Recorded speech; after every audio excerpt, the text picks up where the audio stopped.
Now it's on. Hey. Hello. Hello, how are you? Great. How are you doing I'm today? doing good and happy late Halloween. Yes, yes, yes. Happy Yes. Halloween. Yes. That's Halloween. But thank you for meeting me. Thank you for meeting with me today. I really appreciate you taking the time. I just have a few questions about your background, your coaching philosophy, and what you learned working with younger athletes as your time as a soccer coach. So, Yes. so to kind of start off, what's your name and how long did you coach youth soccer and what originally inspired you to start coaching and what age group did you typically work with? My name is John Harskowitch. I've coached for about 18 years in youth soccer, all the way from 8U all the way up to 15U. And then I did a stint with the middle school soccer girls for a year. So been a coach for a while. What brought me to that is when I played soccer all through my life from 5 years old up to 18. And I always felt that I can give a little bit more back to what I learned to others. When I was in sixth grade, one of my elementary school teachers was also my soccer coach, and that inspired me. So since I was a teacher, I wanted to also become a soccer coach. So that's what led me into that place. Nice. Well, what position did you play growing up, or what was your favorite position? Well, when I was young and fast, I always played forward because I was a mean old goal scorer.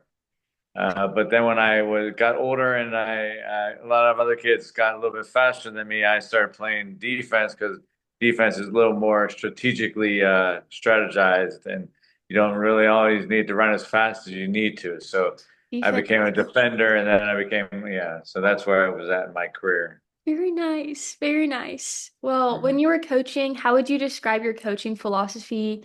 What values or principle guided you to, work with younger athletes as opposed to older athletes? Well, I went by this thing that every kid matters. Each player is integral to the team's success. So you just can't focus on a couple of kids. You got to focus on the whole team and how each player can add to the success of the team. And we learn through playing, and we learn through having fun and building confidence, developing skills. So that was pretty much my philosophy. Was just everyone's involved. Everyone needs the development. Everyone needs fundamentals. Everyone needs to be working together to be the team. Right, right. Because I played for you growing up, and it was always all the practices were so much fun, and especially it being co-ed, it's a little more challenging, working with like female and male athletes, especially as an athlete myself, working with other like different individuals makes it a little tougher. But would you say that over time, your coaching philosophy evolved and you gained more experience? When I started out, I pretty much stayed with basically with the fundamentals, making sure the kids were able to pass, were able to do all those things without without fault. With it, being able to do that was basic. I started them every prize. We start off with that, and then we would go into other things. But I always wanted to make sure they were able to pass the ball and work as a team. But as we grow up and develop, we also then started with communication. They have to be able to communicate what they're doing and where they're going and how they're moving on the field. So not only passing the ball was important, but also moving as a team from one side of the field, to the other side of the field, from up and down the field. We needed to move together as a team, and we just couldn't just do it all with one person. But it became more of a team sport. So when I first started coaching, I was just mainly focused on uh, not losing that bad and making sure we passed the ball and played the game as well as we could. So that was it. And then I knew when I was further on in coaching, I then developed things around players' skills, what players were able to do, and then build the team around that, and help us, learn that, okay, if he can pass really well and he can move quickly, then let's get him involved and let's have the team work with that, together. So it was just more of the building around each other, strengths, and not just all doing the same thing.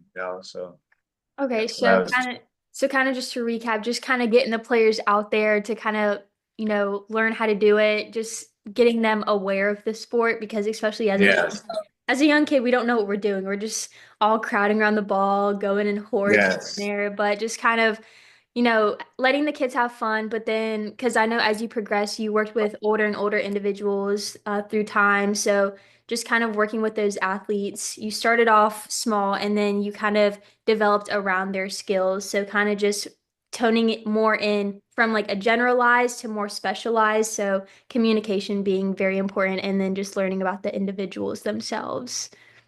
exactly. When I coach in the eight users, pretty much basically passing the ball and trying to have them stay away from each other and not hog the ball or not run as one person, but run as a team. So yeah, it was spacing and communication that became big. Right. But in the younger years, it's always the just passing the ball. How can I throw the ball in?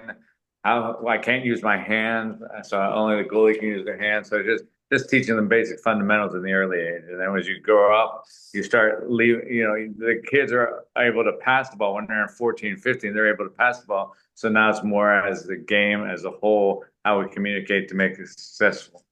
Right. So, Yeah. you kind of discussed how your main goals obviously were to win, but to also to have fun. But so what were your other main goals as a coach, and how would you describe your coaching style? Was it more, laid back, structured, competitive, fun focused? I know being your athlete, we can have a lot of fun, but I know whenever things get serious, it's time to get serious. So how would you describe yourself as a coach? As a coach, I was more of a laid back, learn and play, watch them play, and then learn as they play. Stop playing, and then use it as a teachable moment. What could we have done different? How could we made a better decision? So I let the kids play and learn from where they're at, and playing the game allows it to be.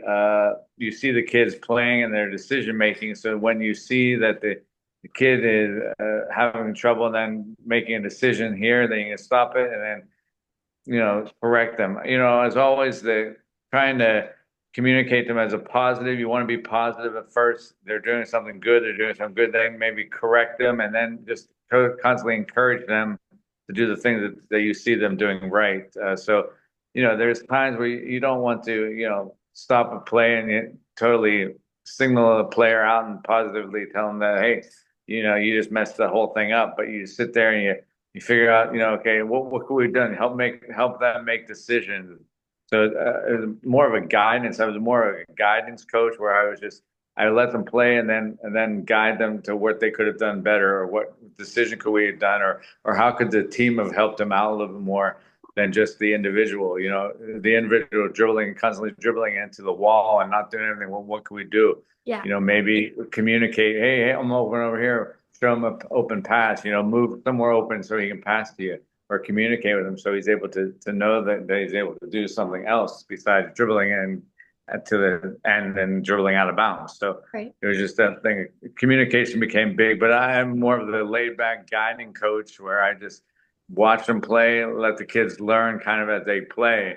Because I think that's the best. The learning ability is for them to learn by doing it and then realizing, hey, I'm making this mistake. What can I do to make it better? So then you just help them guide them to that decision and what they could do better. So Yeah, that's what. because we in our coaching class we had to listen to two other podcasts regarding some coaches at UNCW. So we listened to one from a track and field coach and then another one from a swimming coach. And they have very similar coaching philosophies where they're very like optimistic where, if a correction needs to be made, they tell their athletes, hey, you're doing this right, but Mhm. maybe try and, look at this, but not singling them out. And they definitely want to still have that bond with their athlete and they don't want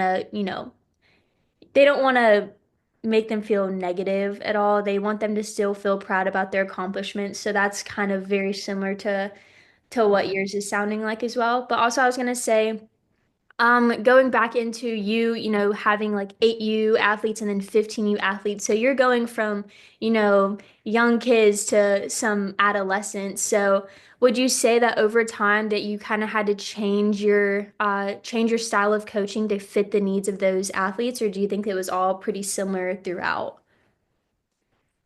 Well, I think when I do under eights, it's more of more of a show me how to do it, show me what I need to do, coach me from I where I don't know much about anything.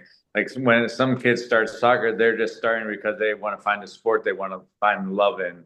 They want to find something they can do. So the reason they're out there is not to become the best soccer player. The reason out there is just because their parents want them to find a place where they can go and run around and get the activity out. So there's more of a structure, and you try to get them more aligned, and you try to help them and know specifically exactly what you're doing. But then when you get up in the older ages, you're more of the okay, you're here because either one, you really like soccer, or two, you just have the special skill that allow you to play soccer and you're really good at it. So those are where you kind of guide them and say, okay, you've been through it all, you know the fundamentals. Now we'll just make it better. So it's always looking to see what you can do to make it better. And it's those kids with the attitude, because attitude's big. If they come in with an attitude that oh, I'm just here because I have nothing better to do, then you're going to see that on the field. But you try to make it where their attitude and their effort match, and they do the team's good. They're out there for the team's success, not for out there for themselves, but they're out there for the team. So that's also another place when you're out when you're teaching the 14 and 13, 15-year olds, you have kids that think they're the star player. So you got to kind of mold them and bring them back a little bit and say, hey, you might be all that, but if you don't work with the team, we're not going to be all that. So Right. you kind of bring them and rein them in to say, okay, I know I'm good. Yeah, you're good, but let's see how you play as a team, because this is a team sport. If we don't have a defense and offense and midfield that plays together, then we have a weak link somewhere. So that's Right. what yeah.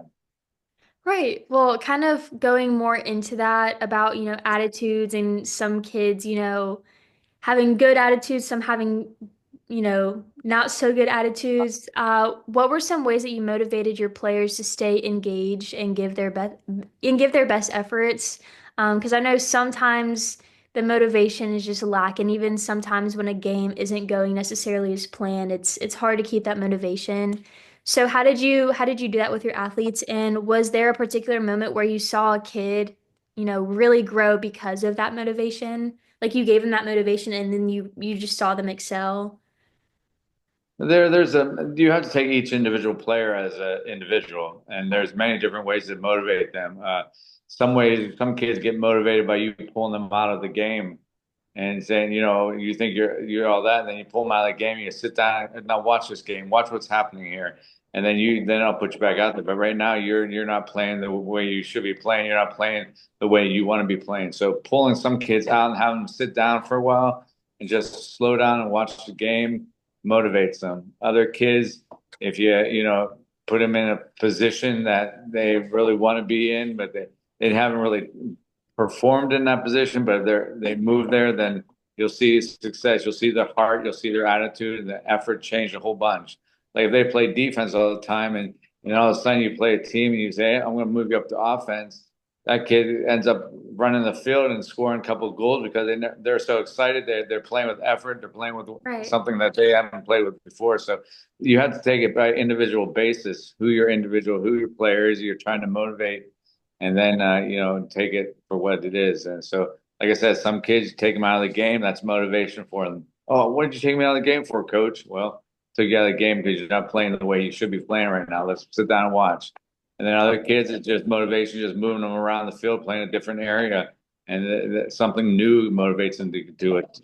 So those are different ways. So you just have to find that motivation, that individuals, I guess you can say, pick or whatever, just to trigger that motivates them. So that every kid has a different trigger method, and Right. after you find that, then it's success. Yeah. And I was gonna also ask, so since you did work with co-ed, so both boys and girls, was there a specific gender that, pulling them out and having them watch, did that work better for like, the boys better than the girls? Or like, was it kind of like a balance between the two? Like, did the girls respond to something better than the boys did, and the boys responded to something better than the girls did? Or was it kind of an even mix? Because I know sometimes, again, we learned this in class, how boys sometimes just like to go, go, go, and you kind of have to reel them back in and say like, hey, just take a look at the bigger picture. And girls sometimes just you have to tell them to go and like, say, go, go do it, and then, So like, did it kind of was it kind of different at all, or did you see similarities between the two? Or was it kind of the same between the two? Well, and mostly girls, you just have to kind of get behind them and have them watch it. A lot of girls and boys both have the same amount of passion. In the younger ages, it never really, the gender really never did it because I had some girls that wanted to do a lot more than a lot of the boys did sometimes. So motivation wasn't a gender specific, I don't think, but it was just uh, it all depends on, like I said, individual. There were some girls that were played harder and played with more effort than the boys did. And then there's some boys that play with effort and more than the girls. And then there's some boys that don't play with any effort. And, but I never really saw that much of a difference. Now, of course, there's a difference between some of the girls and boys because some of the girls are just out there to play.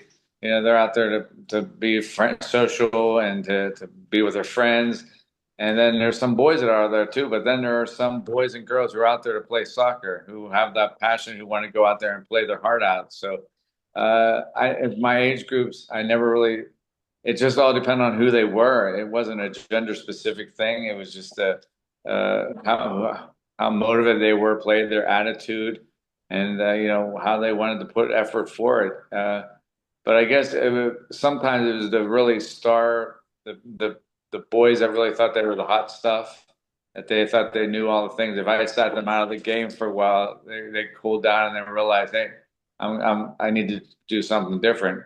But usually the girls are just they're either they're gung ho or they're not, and moving them position to position may motivate them more. But I think it's easier to motivate the girls, but the boys they got to just in their minds think to themselves, hey, coach pulled me off for a reason. So, let me watch here and let me see. So I think I don't really think that big gender specific motivation techniques. I never really had any. It's just how they played and their effort that they played with. So Yeah, because definitely with rec soccer, especially with kids, everybody's reasoning for being there is a little bit different. Some people, want to be there to play soccer. Other people just need a hobby. Some parents just need their kids out of the house. So it kind of just depends on the situation. So just a variety of different reasons behind being there. So some people just want to come out of the game anyways, just sit and watch. yeah, They just don't to sit mind and watching, watch. but Yeah, but yeah. kind of going back into it being, rec soccer league, obviously it's not, of course it's competitive, but it's not as competitive as, a pro adult league. So what were the typical training and practice days that look like? Because they weren't every day of the week, they were only a couple of days. And how did you go about teaching technical skills to these athletes? Technical, like I said, we had to make sure the fundamentals were learned, that the fundamentals were there. If they didn't have master the fundamentals, then working with technical things never really seemed to work out because if they had never learned how to kick a soccer ball and they're just kicking with their toes, and it's never going to go directly where you need it to go. So until they learn how to use their foot and kick the ball with the types of parts of the foot they need to or pass with the type part of the foot they need to, then the ball kind of goes wherever it goes. So it's important to learn the technical part. So usually every practice we would start off with doing some technical uh, rework on some either passing or shooting or throw-ins, but mostly it was passing that we'd always start practice out with doing passing with three players just doing a triangle passing things like and then we'd break off into more of the decision making and possession time with passing where we'd have team against team where they had to keep the ball away from the other team passing the ball around each other Right. so technical is important that fundamentals are there. And hopefully, as you say, when I coach the younger kids, fundamentals is an everyday thing. But when we get up into 14 and 15, the fundamentals are hopefully already in base. And then sometimes you have a kid that just started soccer when he's 14, and that kind of puts a glitch in it. But you just have to take that person and have, work aside and help them learn the fundamentals while the other kids continue to develop. And then once they get the fundamentals, then they can put right back in the team and work well with them. So it also depends on when the kid starts playing soccer. But the tactical parts of soccer are, you got to move as a team. So in my early career, we'd always do a land shark dance where we would move as a team. We'd all do the different things. We move to the left, we move to the right. If the ball was over here, where would the team move? The whole team moved, not just one person, but the whole team would move. And then so in the younger ages, we do that with spacing and all that, and they get the kids moving together as a team and communicating. But when we get up in the older ages, they pretty much have got that master now, where they know the defense stays in this area, offense, and then moving together. But in the younger ages, it's a little bit more of the technical and tactical part where you're doing that. And then when you get up the older ages, you do less of the tactical part and more of the technical part and just helping out. So, well, and then when you go to practice, you kind of work on the weaknesses you saw in the week before, the games you saw. Well, okay, we need to work on this because in the games Saturday or whatever we played, we didn't do this. So let's go back and look at the fundamentals and what do we need to do to help ourselves next game. And then also look at the next team you're playing. What are the strengths of that team? Is that team, do they have one player that they work with and the rest of the team just kicks the ball? So we have to work and kind of look at what the other team has too. So you bring all that together and you plan your practices and you just hope that what you're doing is helping the kids grow and become better players. Right. 'Cause it sounds like you have a pretty solid practice schedule because it's kind of like you do similar things each and every day, but then you kind of go back to the week prior's game to see how that went and kind of adjust and do some fine tuning on some skills and some team interaction. But overall, it sounds like a very, very solid practices. I remember I always had a lot of fun going to practices. We'd always end practice with a scrimmage. We'd always play each other at the scrimmage. But then when we got up to the older 14 to 15 kids, we'd have other kids that were like 16, 17 come and scrimmage them. So we'd have Yeah. older kids come and scrimmage them. So they were a little bit more adapted to learning because we had high school kids coming and playing with them. So it was good. So scrimmaging was a big part of practice because it showed what they learned and they're making a lot of decision makings. How are they making decisions when they get the ball? What do they do with it? So that was a good part of the practice also. So we always began with the fundamentals, then we ended with a game type situation. So Right. Yeah, because I know that definitely helps because being in playing high school soccer on the women's team, sometimes they bring out the men's soccer players to scrimmage against us, and obviously they have a whole different level of games. So playing with athletes that you're not used to and you have to adjust and adapt and you just get insight on other ways to play. So that definitely helps. mhm. But so being a coach, there's a lot of parent interaction, especially with young with young players and their parents who, they think that they're going to be some all-time champion, which some of them might be, but definitely parent interactions probably could have weren't that fun. So, how did you handle communication with parents, especially around things like playing time, effort, and sportsmanship? And also, in addition to that, what were some of the behind the scenes responsibilities as a coach that these parents might not have understood you were doing behind the scenes?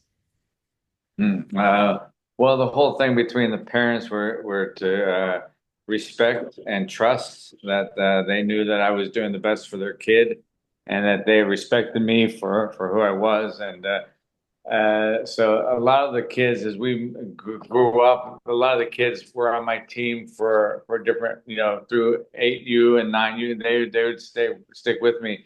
So through all those years, I've gained that trust with the parents that they believed I was in the best interest for the kids. So they could see, and I told them my job is to coach and to make the role, make the play, make the lineups. That's my role. Your role is to help cheer on, to be there and encourage your child, cheer for your child. But I'm the coach, and I'm gonna put them where they need to be and help them grow from where they're at. And you might sit there and complain about the time, but there's no the time they're playing.